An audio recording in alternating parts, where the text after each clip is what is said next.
आपका हमारे YouTube channel में बहुत बहुत स्वागत है। जैसा कि दोस्तों हम लोग पढ़ रहे हैं कक्षा 10 की साइंस, और उसमें लेसन नंबर 3 पढ़ रहे हैं जिसका नाम है धातु एवं अधातु, मेटल्स एंड नॉन मेटल। दोस्तों हम लोग पिछली वीडियो में पढ़े थे धातुओं के गुण, धातुओं की विशेषताएं और धातुओं के परिभाषा, ठीक है, डिटेल से पढ़े थे। आज हम लोग पढ़ेंगे मिश्र धातुएं क्या होती हैं। मिश्र धातुएं, तो दोस्तों ये इससे पेपर में पूछ लिया जाता है और इसको इंग्लिश में कहते हैं एलॉयस, ठीक है। एलॉयस क्या होता है मिश्र धातु। आप देखे थे धातुओं के लक्षण में हम लोग पढ़े थे। धातुएं चमकदार होती हैं, धातुएं विद्युत की और उष्मा की सुचालक होती हैं, ठीक है। और उसके बाद धातुओं के विलयन रंगीन विलयन होते हैं, और धातुएं हमेशा उप सहसंयोजक यौगिक बनाती हैं। तो सबसे पहले हम लोग मिश्र धातुओं को थोड़ा छोड़ करके देख लेते धातुओं के लक्षण फिर से। धातुओं के लक्षण मीन्स प्रॉपर्टीज ऑफ मेटल्स, ठीक है। देखिए सभी धातुएं हमेशा ठोस अवस्थाओं में होती हैं, सॉलिड होती हैं। धातुएं, सभी धातुएं प्रायः ठोस अवस्थाओं में पाई जाती हैं, लेकिन मरकरी क्या होती है, द्रव अवस्था में पाई जाती है, ठीक है। मरकरी, इसका नाम होता है ओरिजिनल हाइड्रेरिजिनम, इसको पारा कहते हैं, और यह डाक्टरी थर्मामीटर में इस्तेमाल की जाती है। आपसे पूछा जाता है, ऐसा कई बार क्वेश्चन आया है कि जो डाक्टरी थर्मामीटर होता है तापमापी, उसमें किसका प्रयोग किया जाता है, तो द्रव पारा का या फिर द्रव धातु मरकरी का। दूसरा पॉइंट है कि हमेशा जो धातुएं होती हैं ना वो चमकदार होती हैं, सभी धातुएं प्रायः क्या होती हैं, चमकदार होती हैं। तीसरा क्या होता है, विद्युत की सुचालक होती हैं, मीन्स उसमें विद्युत धारा का प्रवाह होता है, ठीक। चौथा पॉइंट है कि वे हमेशा रंगीन विलयन बनाते हैं। वे हमेशा क्या बनाती है, धातुएं हमेशा क्या बनाती है, रंगीन विलयन बनाती हैं। आगे देखिए, इनमें धात्विक चमक होती है। धात्विक चमक हो गया, धात्विक ध्वनि भी होती है। धात्विक ध्वनि मीन्स उनमें एक अलग तरह की आवाज होती है, जब आप उसको पीटते हैं तो उसमें से आवाज निकलती है, उसको कहते हैं धात्विक ध्वनि। छठवां क्या है, ये हमेशा उपसह संयोजक यौगिक बनाते हैं। क्या बनाते हैं, उपसह संयोजक यौगिक बनाते हैं। ये क्या होता है, इसको कहते हैं जटिल लवण, ठीक है। क्या कहते हैं, जटिल लवण। ये सभी धातुएं क्या करती हैं, प्रायः जटिल लवण बनाते हैं। जटिल लवण को क्या कहते हैं, संकर लवण, ठीक है। तो ये कौन बनाता है, सभी धातुएं ऐसा करती हैं। और सभी धातुओं में तन्यता होती है। तन्यता मीन्स तनने का गुण होता है, और आघात वर्धनीयता भी होती है, मीन्स जब उसको आप पीटेंगे तो उसका आकार बढ़ेगा। इस गुण को क्या कहेंगे, आघात वर्धनीयता। और उनमें कुंठ्यता भी होती है। कुंठ्यता मीन्स होता है मैलिएबिलिटी, मीन्स उनको काट छांट करके उनको अलग अलग शेप में ढाला जा सकता है, उनको पीट करके उनको निश्चित आकार में ढाला जा सकता है, ठीक है।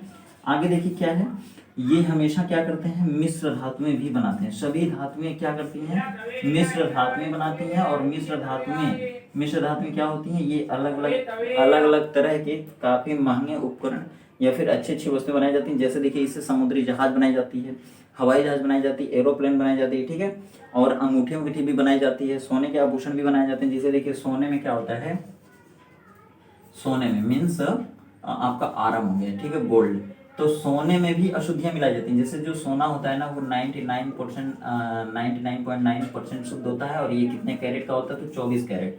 सोना जो होता है कैरेट में आता है, जिसे 24 कैरेट में आता है, 22 कैरेट में आता है। तो जो 24 कैरेट का सोना होता है 99.9% प्योर होता है, और जो 22 कैरेट का आता है वो 91.6% प्योर होता है, ठीक है। तो 22 कैरेट तो शुद्ध सोना आता है 24 कैरेट। तो इस जो 22 कैरेट होता है ना उसमें 91% क्या होता है, सोना होता है। उसके बाद उसमें अलग अलग की धातुएं मिक्स की जाती हैं। अगर मिक्स नहीं की जाएगी तो कोई भी आभूषण नहीं बना पाएगा सोने का।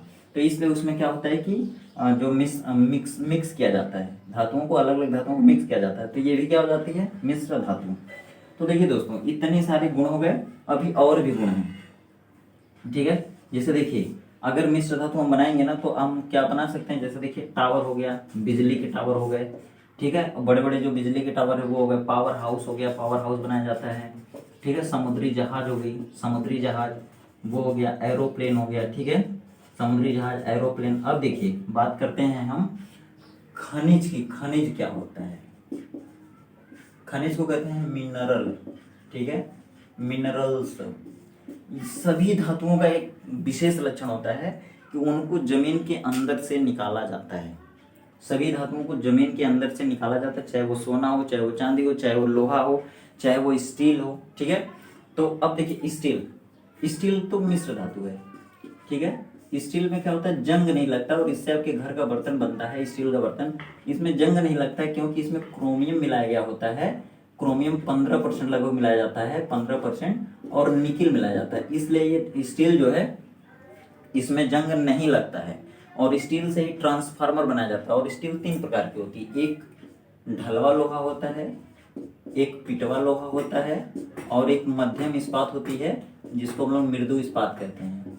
देखिए मृदु इस्पात, तो ये जो ढलवा लोहा होता है ना, ये सबसे अशुद्ध लोहा होता है क्योंकि इसमें कार्बन की बहुत ज्यादा अशुद्धि पाई जाती है। स्टील मतलब लोहा, लोहा 3 प्रकार का होगा, एक ढलवा लोहा, दूसरा होता है पिटवा लोहा, तीसरा होता है मृदु इस्पात। यह सबसे अशुद्ध लोहा होता है क्योंकि इसमें कार्बन की शुद्धि सबसे ज्यादा होती है। और यह सबसे शुद्ध लोहा होता है, मीन्स शुद्धतम लोहा। और ये मध्यम लोहा होता है जिसमें इसमें कार्बन की शुद्धि जितना पाई जाती है, इसमें जितना पाई जाती है उसका आधा इसमें पाया जाता है, तो इसको कहते हैं मृदु इस्पात। और इसे ट्रांसफार्मर बनाया जाता है, ठीक है। आप देखे होंगे गाड़ियों में स्प्रिंग ऐसे ऐसे ऐसे स्प्रिंग लगी होती है, ठीक है। ये स्प्रिंग भी किसकी बनाई जाती है, इस्पात की। इसको हिंदी में कहते हैं इस्पात, मीन्स ये स्प्रिंग किसकी बनेगी, स्टील की। और इस्पात में प्रत्यास्थता सबसे ज्यादा होती है। इसका मतलब हुआ कि जब इस पर लोड पड़ेगा तो ये दब जाएगी, और जब लोड नहीं पड़ेगा तो ये खींच जाएगी, ठीक है। और एक बल इसमें लगता है जो तनने के बाद इसको वापस अपनी अवस्था में ले आता है। जैसे स्प्रिंग को आप खींच देते हैं, फिर वो उसको छोड़ेंगे तो अपने आप वो मूल अवस्था में आ जाएगी। इस गुण को कहते हैं प्रत्यास्थता, और यह स्टील में ही सबसे ज्यादा होती है, ठीक है। और रबर को भी आप खींच के छोड़ देते हैं ना, तो उस रबर की प्रत्यास्थता सबसे कम होती है, ठीक है। दोस्तों यह वीडियो बेसिक लेवल से एडवांस तक की बना रहा हूँ। रबर की प्रत्यास्थता सबसे कम होती है और स्टील की प्रत्यास्थता सबसे ज्यादा होती है, याद रखिएगा। और ये वीडियो जो है बेसिक लेवल से एडवांस की तरफ मैं बढ़ा रहा हूँ। ये कक्षा 10 के लिए, 11 के लिए, 12 के लिए, सबके लिए इंपॉर्टेंट है। और एसएससी बैंक रेलवे की तैयारी करने वाले बच्चों के लिए भी वेरी इंपॉर्टेंट है, ठीक है। आगे देखते हैं हम लोग खनिज के बारे में। अब देखिए खनिज क्या होता है। जैसे खनिज का मतलब हो गया कि खनिज हम लोग क्यों पढ़ रहे हैं, क्योंकि जितनी भी धातुएं हैं ना वो सभी जमीन के अंदर से निकाली जाती हैं। और डायरेक्ट जैसे लोहा है तो लोहा हमको नहीं मिल रहा है जमीन के अंदर से, सोना है तो सोना हमको मिलता है मुक्त अवस्था में क्योंकि उसमें जंग नहीं लगता है, ठीक है। लेकिन 2 ही 3 ऐसी धातुएं हैं जो मुक्त अवस्था में पाई जाती है, जिनमें कोई भी अशुद्धि नहीं होती, जैसे सोना हो गया, चांदी हो गया। लेकिन दोस्तों अगर लोहा है, कॉपर है, जिंक है, सिल्वर है ना, तो इस तरह की कुछ धातुएं ऐसी हैं जो अशुद्धियों के साथ पाई जाती हैं, जैसे ये जमीन के अंदर पाए जाते हैं। तो हम बताते हैं खनिज क्या होता है।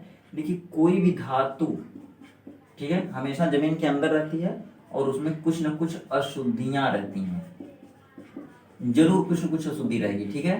तो जब ये धातु जमीन के अंदर रहेंगे और उनमें कुछ अशुद्धियां रहेंगी तो हम इनको कहेंगे अयस्क। क्या कहेंगे, अयस्क। और ये अयस्क कहलाता है खनिज। बात को समझिएगा ध्यान से। देखिए होता क्या है कि खनि मतलब होता है खन कर मतलब खोद कर। जब इस होता है मिलना या प्राप्त होना। खनने के बाद जो मिलता है हमें ना, किसको खनने के बाद, मृदा को, भूपर्पटी को, भूमि के ऊपरी परत को। जब हम भूमि के ऊपरी परत को खन देते हैं, मीन्स उत्खनन कर देते हैं, खोद देते हैं, तो जो कुछ भी हमें प्राप्त होता है उसे हम कहेंगे खनिज, ठीक है।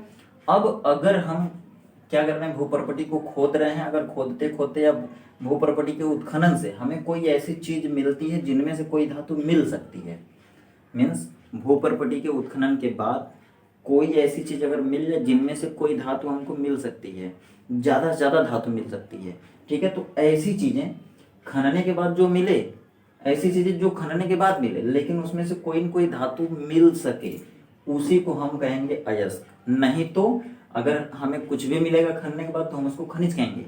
लेकिन अगर हमें कोई ऐसा चीज लग रहा है कि जो जमीन के अंदर से खोद के निकाला गया हो लेकिन उनमें से कोई धातु मिल सके, उसी को हम अयस्क कहेंगे। नहीं तो हम सभी चीजों को क्या कहेंगे, खनिज। अगर हमें कोई धातु मिलने वाली रहेगी उसमें से तो हम उसको अयस्क कहेंगे। और अयस्क की इंग्लिश होती है ओरस, ठीक है, हमेशा। अब हमसे पूछ लिया जाता है जैसे लोहे के 2 अयस्कों के नाम बताइए। क्वेश्चन आता है कि लोहे के 2 अयस्कों के नाम बताइए, कॉपर के 2 अयस्कों के नाम बताइए, जिंक के 2 अयस्कों के नाम बताइए, मतलब किसी भी धातु के 2 अयस्कों के नाम। तो हम आपको शॉर्ट में बता दें, फिर मैं एक वीडियो बनाऊंगा खनिज के ऊपर, उनमें मैं सभी धातुओं का और उनको किस अयस्क से निकाला जाता है उनकी पूरी लिस्ट दे दूंगा आपको। यहाँ पे मैं कुछ धातुओं का जो वेरी इंपॉर्टेंट है उनको बताता हूँ। जैसे देखिए कॉपर को किन अयस्कों से निकाला जाता है, उन्हीं अयस्कों का नाम बताना है। आपसे ऐसे भी क्वेश्चन पूछा जा सकता है कि कॉपर के 2 अयस्कों के नाम बताइए। तो देखिए कॉपर कॉपर ग्लांस। और इस कॉपर ग्लांस का फार्मूला होता है Cu2S। मीन्स इसमें देखिए कॉपर तो है, लेकिन कॉपर के साथ सल्फर भी जुड़ा हुआ है, तो जब सल्फर जुड़ जाता है कॉपर से तो कहते हैं कॉपर सल्फाइड। ठीक है, ये सल्फर की अशुद्धि इसमें है, तो इसलिए इसको कहेंगे सल्फाइड अयस्क भी। मीन्स कॉपर के अगर सल्फाइड अयस्क का नाम पूछा जाएगा तब भी हम इसको बताएंगे, और केवल अयस्क का नाम पूछेगा तभी कॉपर ग्लांस बताएंगे। ठीक है, अब देखिए दूसरा होता है कॉपर पायराइट। कॉपर पायराइट, ठीक है, ये क्या है? यह ऐसा चीज है जो जमीन के अंदर रहेगा, खनने के बाद मिलेगा, लेकिन इसमें से कॉपर धातु मिल सकती है, इसीलिए हम इसको अयस्क कहेंगे। और किसी भी अयस्क में से जो धातु मिल सकती है उसी धातु का अयस्क कहेंगे। जैसे कॉपर पायराइट में से कॉपर मिल सकता है तो हम इसको कहेंगे कॉपर का अयस्क। देखिए उसके बाद मैलेकाइट। मैलेकाइट एक होता है रूबी कॉपर। रूबी कॉपर, ठीक है, ये रूबी कॉपर। तो ये सभी क्या है? अयस्कों के नाम है, किसके? कॉपर। मीन्स इन अयस्कों को अगर जमीन के अंदर से आप निकालते हैं तो उसमें से कॉपर मिल जाएगा। ठीक, अब देखिए लोहा कहाँ कहाँ से मिलेगा। लोहे को भारत में पूरा जितना भी लोहा निकाला जाता है वो केवल एक अयस्क से निकाला जाता है, हेमेटाइट से। मतलब सबसे ज्यादा जो लोहा होता है वो हेमेटाइट से निकाला जाता है, और इसका फार्मूला होता है Fe2O3। देखिए इसमें लोहा तो है, Fe है, Fe को लोहा कहते हैं, आयरन कहते हैं, और इसका ओरिजिनल नाम होता है फेरम। ठीक है, लेकिन इनमें ऑक्सीजन भी अशुद्धि के रूप में जुड़ा होता है। तो धातु और अशुद्धि, अशुद्धि किसकी हो गई? ऑक्सीजन की, तो इसको हम कहेंगे ऑक्साइड अयस्क। मीन्स अगर आयरन का ऑक्साइड अयस्क पूछा जाए तभी आप हेमेटाइट को बताएंगे, और अगर आयरन का अयस्क पूछा जाता है तो हेमेटाइट भी होगा। ठीक है, देखिए सीडेराइट। सीडेराइट का फार्मूला होता है Fe, सीडेराइट होता है, ठीक है, इसका होता है FeCO3। तो ये क्या? इसमें देखिए कार्बोनेट है, कार्बोनेट अशुद्धि के रूप में है, लोहे के साथ चिपका हुआ है, तो ये क्या हो जाएगा? लोहे का अयस्क हो जाएगा। कौन सा अयस्क? कार्बोनेट अयस्क भी कह सकते हैं। इसमें ऑक्सीजन की अशुद्धि थी, इसको ऑक्साइड अयस्क कह सकते हैं। इसमें सल्फर की अशुद्धि थी, इसको सल्फाइड अयस्क भी कह सकते हैं। अब देखिए Fe2O3 हो गया, हेमेटाइट हो गया, सीडेराइट हो गया ना, लिमोनाइट होता है, लिमोनाइट। ठीक है, लिमोनाइट भी क्या है? अयस्क का नाम है, किसके? Fe का। अब देखिए सिल्वर का अयस्क। सिल्वर का अयस्क है, और सिल्वर के अयस्क को कहते हैं अर्जेंटाइट। ठीक है, अर्जेंटाइट। पायरेगायराइट, केरार गायराइट, वो सभी किसके हैं? सिल्वर के हैं। अभी देखिए मिश्र धातुओं को भी बताऊंगा। ठीक है, अब देखिए जैसे मान लीजिए अगर पीबी का आपको चाहिए, ठीक है, पीबी मीन्स होता है लेड, तो लेड का हो जाएगा ये हो जाएगा ग्लांस, मीन्स हो जाएगा, इसको देखिए बताता हूँ अभी, छोड़िए इसका जिंक का देख लीजिए, जिंक का हो जाएगा जिंकाइट। क्या हो जाएगा? जिंकाइट। मरकरी का क्या हो जाएगा? मरकरी का बहुत पूछा जाता है, सिनेबार। ठीक है, सिनेबार। तो इस तरह से दोस्तों अलग अलग धातुओं को अलग अलग अयस्कों से निकाला जाता है। सभी धातुओं को उनके अयस्कों के नाम याद कर लीजिएगा, उनके अयस्कों से सभी धातुओं को निकाला जाता है, और अयस्कों के नाम, धातुओं के नाम आप याद करिएगा, किसी भी अयस्क को किसी भी धातु को पूछा जा सकता है। ठीक, अब देखिए हम लोग चलेंगे मिश्र धातु की तरफ। मिश्र धातु क्या होती है? मिश्र, ये देखिए याद कर लीजिएगा, सब नोट बना लीजिएगा, नोट करके सब अच्छे से याद कर लीजिएगा, बताता हूँ।